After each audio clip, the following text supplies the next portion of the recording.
அழகான காட்டுல ஒரு குட்டி அணில் இருந்துச்சான். அந்த நேரத்துல திடீர்னு பார்த்தா வறட்சி வந்துருச்சான். எல்லா விலங்குகளும் அங்க இங்கன்னு தண்ணீரை தேடி அலைஞ்சிச்சான். அங்க ஒரு தோட்டத்துல ஒரு கிணறுல கொஞ்சோண்டு தண்ணி இருந்துச்சான். அணில் மேல உட்காந்துட்டு என்ன செய்யலான்னு யோசிச்சுட்டே இருந்துதான்.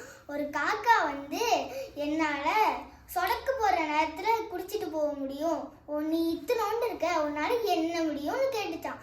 ஆனா அணில் அதை பத்திலாம் கவலையே படல. எல்லா விலங்குகளையும் கூட்டி கொடியெல்லாம் வச்சு கயிறு மாதிரி செஞ்சுச்சான். சொரக்கா ஓட வச்சு பக்கெட் மாதிரி செஞ்சு அதை கட்டுச்சான்.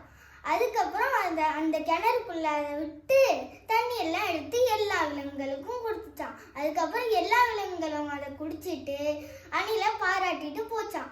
இதுல இருந்து என்ன தெரியுது? நம்ம யாரு கேள்வி பண்ணாலும் அதை பத்திலாம் யோசிக்காம ஒண்ணு கூடி செஞ்சா எப்பேற்பட்ட விஷயமா இருந்தாலும் ஈஸியா செய்யலாம். சாய்க்குட்டி கதைகள் கதையோடு கலப்போம்.